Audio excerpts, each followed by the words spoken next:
네, 오늘은 한국 기업의 인바운드, 아웃바운드 M&A 상황에 대한 기사를 2가지 정도 읽었는데 좀 흥미롭다고 생각을 해가지고 한번 재미나이랑 같이 대화를 통해서 좀 정리를 해봤습니다. 일단은 지금 환율이 1470원대에 조금 어느 정도 고정이 되어 있는 상황이라서 외국 기업, 해외 자본 입장에서는 한국 기업을 좀 헐값에 사들이기 좋은 타이밍이라고 하더라고요. 그래서 크게 2가지 지금 현상이 나타나고 있는데, 첫 번째는 이제 해외 자본이 한국 기업을 2021년 초반기 대비해서 약 20% 할인된, 즉 원화 가치가 20% 정도 떨어졌기 때문에 할인된 가격으로 헐값에 이제 사들일 수가 있어가지고 그것을 이제 해외 자본이 한국 기업을 사들이는 걸 인바운드 M&A라고 표현을 하더라고요. 그게 지금 좀 높게 9건 중에 4건이라고 하더라고요. 해외 자본이 산 것이. 하지만 또 동시에 국내 기업들이 높은 환율로 인해서 환손실이 나는 상황인데도 그걸 감수하면서라도 해외 기업을 인수하는 아웃바운드 M&A도 좀 늘리고 있다. 그런 2가지의 현상 속에서 이 한국 기업이 지금 인바운드 되는 상황에서의 가진 취약점은 무엇인지, 해외 자본은 어떤 의도를 갖고 이제 한국 기업들을 사들이는 건지에 대해서 이야기를 해보겠습니다. 한국 기업이 이렇게 팔리는 이유는 헐값 매물이기 때문에, 또한 방어 수단이 부재하기 때문이라고 하네요. 달러로 환산했을 때 완전히 바기앤세일이기 때문에 투기성 자본의 공격이 들어오고 있는 것이다. 하지만 이 이유는요, 단기 차익 중심으로 좀 형성이 되어 있습니다. 해외 자본, 특히 글로벌 사모펀드는 장기적인 경영 참여보다 단기적인 차익 실현을 우선하는 경향이 지배적이다. 제가 한 1년 전인가 이 관련해가지고 영화를 하나 봤거든요. 정확히는 기억 안 나는데 어떤 한국에 좀 내실이 있는 어떤 은행인가를 해외 자본이 어떻게 사들이는지 그런 것들 나오는 영화였던 것 같아요. 그래서 그 영화도 생각이 나더라고요. 지금은 좀 문제되고 있는 배우가 주연을 맡은 영화였습니다. 원화 약세로 헐값이 된 기업을 인수하여 경영 효율화를 명목으로 기업 가치를 단기간에 끌어올린 후 환율이 안정되거나 기업 가치가 정점에 달했을 때 매각하여 막대한 차익을 실현하는 전략이래요. 근데요, 또 이 환율 리스크, 현재 환율이 고점이 아니고 뭐 1,500원대로도 더 이상으로 또 올라갈 수 있다. 그렇기 때문에 달러 기준 수익률 보장을 요구하기도 한대요. 그래서 환율 변동에 따른 위험을 이 매도자에게, 그러니까 한국 기업들에게 떠넘기는 방식으로 투자 리스크를 최소화하는 그런 식으로 국내 알짜 기업들의 헐값에 심지어 리스크까지 떠넘기면서 사들이는 그런 현상인가 봐요. 참. 그런데 이제 포이즌 필이라는 개념이 나오더라고요. 그래서 제가 이게 뭐야? 라고 물어봤더니 이제 한국 기업이 이러한 해외 자본의 공격에 취약한 가장 큰 이유 중 하나가 경영권 방어 수단이 미비하기 때문이래요. 이거는 신주 인수 선택권이라고 하는데, 이런 적대적인 M&A 시도가 있을 때 기존 주주들에게 저렴한 가격으로 신주를 매입할 수 있는 권리를 부여해서 이 공격자가 인수해야 할 지분 규모와 비용을 급격히 증가시킴으로써 인수 시도를 좌절시키는 방어 수단인데, 한국은 상법상 포이즌 필과 같은 효과적인 방어 수단 도입이 어렵대요. 그 왜 그런 걸까? 이로 인해 원화 가치 하락으로 기업 몸값이 낮아진 상황에서 단기 차익을 노리는 해외 투기성 자본의 공격에 지금 노출되고 있는 겁니다. 그래서 이제 뭐라고 표현을 하냐면, 상대적으로 낮은 인수금융 이자율과 원화 가치 때문에 싼 맛에 투자해 재빨리 투자금을 회수하는 거래를 제외하면 중장기적으로 한국에 투자하기는 조심스럽다는 게 글로벌 자본시장의 분위기래요. 너무 씁쓸하죠. 네, 먹고 튀는 거예요, 그냥. 계속 같이 가려고 하는 장기적인 관점이 아니라, 그러니까 한국 기업들은 계속 내가 갖고 싶은, 함께 가고 싶은 이런 장기적인 관점으로 접근하는 게 아니라 싼 맛에 사야지 하고 먹튀하는 거죠. 네. 그럼 도대체 왜 그렇게 됐을까? 이것도 궁금하더라고요. 왜냐면 우리가 가치가 있다고 생각하는 것들은 이거를 단지 차익 실현만이 아니라 계속 가지고 가고 싶어 할 거 아니에요? 그러면 한국 기업들이 이 글로벌 자본시장의 시선에서 봤을 때는 장기적으로 투자할 만한 가치가 없다고 판단했기 때문에 단기적인 차익 실현만 생각하는 거 아닐까요? 그러니까 한국 주식시장도 단타나, 그러니까 한국 주식시장에서는 장기 투자 개념이 먹히지 않는다는 말이 있잖아요. 장기 투자라고 해봤자 최대가 2년이고 단기 투자하기에 적합한 변동성이 높은 시장, 안정성이 떨어지는 시장, 신뢰할 수 없는 시장이기 때문에 이 장기 투자, 워렌 버핏이 말한 그러한 식의 장기 투자는 미국 시장에 맞는 개념이다. 장기적인 우상향. 그런 말 하잖아요. 그래서 이 한국 기업이 글로벌 자본시장에서 이렇게 신뢰받지 못하고 단지 그냥 싼 맛에 샀다가 바로 팔아버리는 이런 먹튀를 당하는 이유가 분명히 있을 거란 말이에요. 그만큼 장기적인 가치를 제공하지 못하기 때문인 겁니다. 만약에 장기적인 내가 계속 들고 있으면 좋다면 왜 팔아버리겠습니까? 계속 갖고 있지. 계속 갖고 있을 만큼의 매력은 없는 거예요. 그러니까 그냥 그런 싼 값에 사는 그런 느낌인 거죠. 약간 어떤 느낌이냐면 우리가 설령 비싸더라도 진짜 마음에 드는 물건을 사면 그걸 몇십 년 쓰잖아요. 근데 다이소 같은 데 가서 물건 사면 그냥 망가지면 버리고 잊어버리면 그냥 뭐 또 사고 이런 느낌? 그러니까 싼 맛에 쓰는 거지 이거를 장기적인 가치를 없다고 판단하는 것 같아요. 근데 그거는 한국에도 좋은 건 아니잖아요. 그래서 이런 상황을 개선해야 될 것 같은데 과연 개선할 수 있는 건가? 그것도 궁금하긴 했어요. 근데 그거까지 얘기하면 얘기가 너무 길어지는데 어쨌든 한국의 기업들이 왜 해외 자본한테 글로벌 자본한테 그런 식의 취급을 받을 수밖에 없는지 왜 항상 이렇게 먹튀를 당할 수밖에 없는지 장기적인 매력이 왜 없는 건지 이게 참 궁금합니다. 그래서 한국 경제에 미치는 악영향은 무엇인가?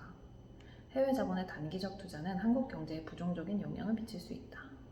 단기적인 경영을 우선하기 때문에 장기적인 기술 투자나 Research and Development 하는 R&D보다는 단기 실적 개선에만 집중하게 되어 기업의 장기 성장 동력을 훼손할 수 있고 기술 유출 및 고용 불안, 기업 매각 과정에서 핵심 기술이 유출되거나 구조 조정 과정에서 대규모 고용 불안을 야기할 수 있다.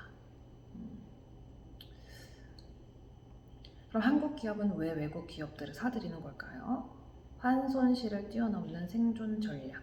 네, 환손실 위험을 감수하고 해외 M&A를 많이 늘렸다.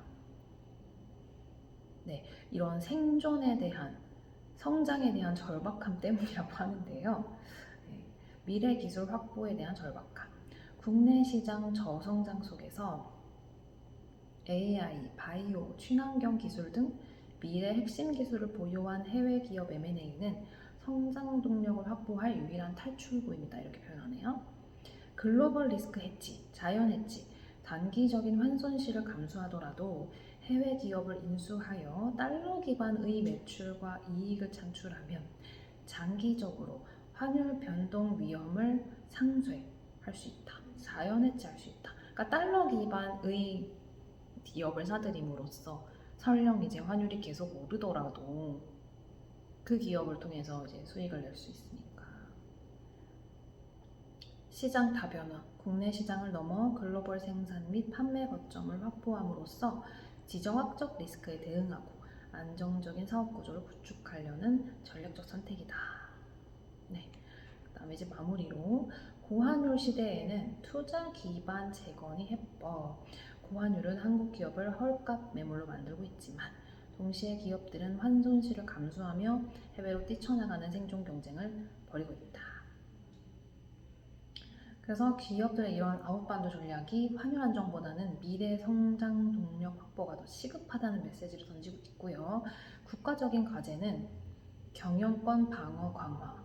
근데 경영권 방어를 강화할 수 있나요? 그리고 하면 과연 살까요? 그만큼? 잘 모르겠습니다. 그래서 경영권 방어를 가장 기본적인 이런 조건조차 확보해 놓지 않고 팔려고 하는 이유가 뭘까요? 그렇게 한국 기업들이 가치가 떨어지나요? 경영권 방어를 강화했을 때 사지 않을까요? 포이즌필 도입 등 제도적 보완을 통해 투기성 해외 자본의 공격으로부터 국내 기업을 보호해야 합니다. 뭔가 떨이로라도 팔아야 하는 건가요? 원화 자산 매력 강화. 국내 투자 환경 개선을 통해 원화 자산의 매력을 높이고 환율을 자연스럽게 안정시키는 것이 장기적인 해법. 그래서 내년에는 사실은 또 기사를 보니까 트럼프는 1% 이하로 기준금리를 낮추고 싶다. 그것이 목표다라고 표현했다는데 지금은 한국 기준금리가 2%대인데 만약에 미국 기준금리가 1%대 미만으로 막 0.75 막 이렇게 떨어진다고 했을 때 환율이 우리가 생각하고 두려워하는 것만큼 그렇게 오를까요? 근데 그것도 퀘스천 마크입니다. 결국 정부의 환율 방어 노력뿐 아니라 국내 기업의 투자 기반을 강화하여 환율을 자연스럽게 안정시키는 것이 장기적인 해법입니다.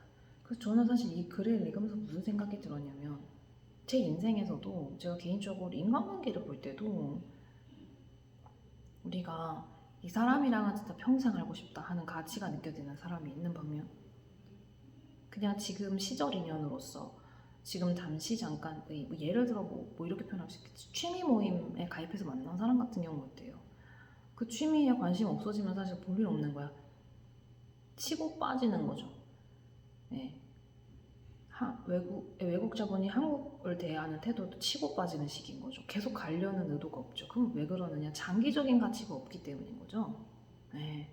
그래서 우리가 인간관계를 접할 때도 두 사람을 놓고 봐요. 그러면은 이 사람은 그냥 내가 지금 당장의 어떤 내 욕구나 나의 필요 때문에 이 사람을 이용하는 경우가 있죠.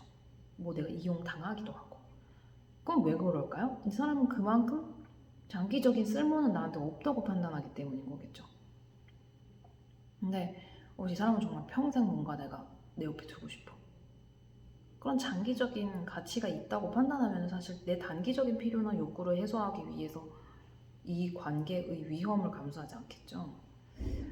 그러니까 참 이 한국 기업이 해외 자본에게 어필하지 못하는 것도 우리가 때때로 인간관계에서 이용당하는 것도 결국 장기적인 가치가 있는 대상으로 인지되지 못하기 때문에 착취를 당하고 이용을 당하고 이렇게 되는 것 같습니다. 그래서 장기적인 가치를 개발을 해야 하고 또한 스스로를 방어할 수 있는 그런 수단을 만들어야 한다. 그래서 나를 떨이로라도 사주세요가 아니라 장기적인 그런 동반하는 개념으로서 스스로를 어필할 수 있도록 어떤 장기적인 가치들을 개발하고 스스로를 방어할 수 있는 수단도 만들어야겠구나 이런 생각이 들었습니다. 저 자신에 대해서 반성할 수 있었던 것 같고 제 과거 인간관계들도 돌아볼 수 있었던 것 같아요.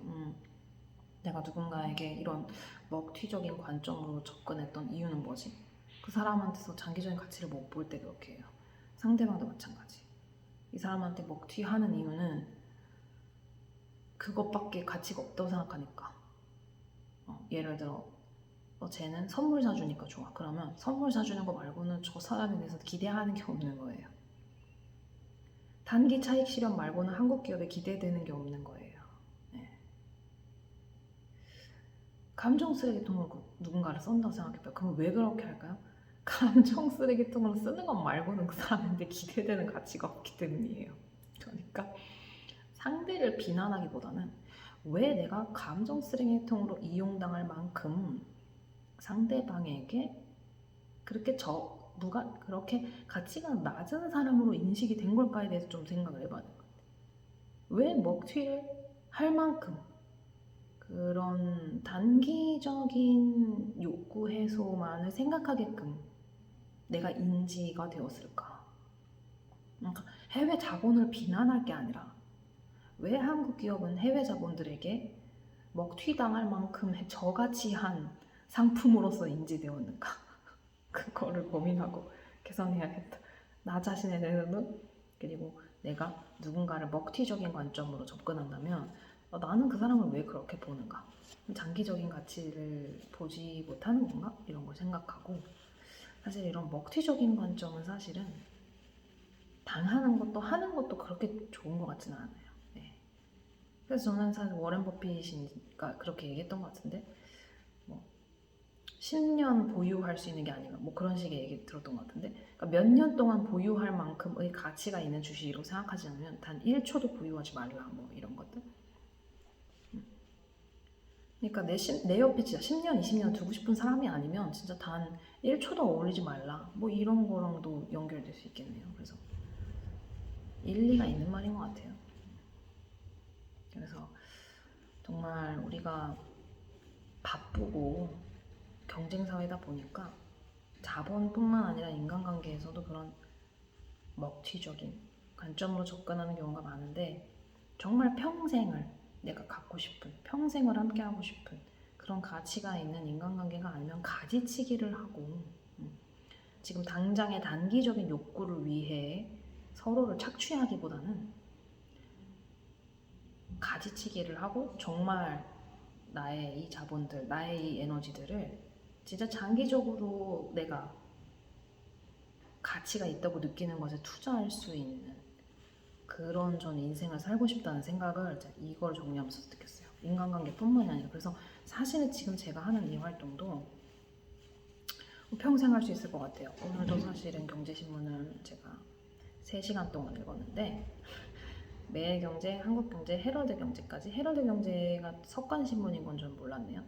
이 3가지를 3시간 정도 읽었는데 재밌었습니다. 평생 할 수 있는 일인 것 같아요. 근데 이제 단기적인 욕구를 충족시키는 관점으로 접근을 한다면 그런 것들은 평생 못 하겠죠. 그래서 앞으로 제 인생에서도 이거를 평생 할 수 있는가? 내가 이거를 계속 갖고 싶은가? 이 사람과 계속 연락을 하고 싶나? 그런 가치가 내가 있다고 느껴지는가? 그게 아니면 가지치기를 하자.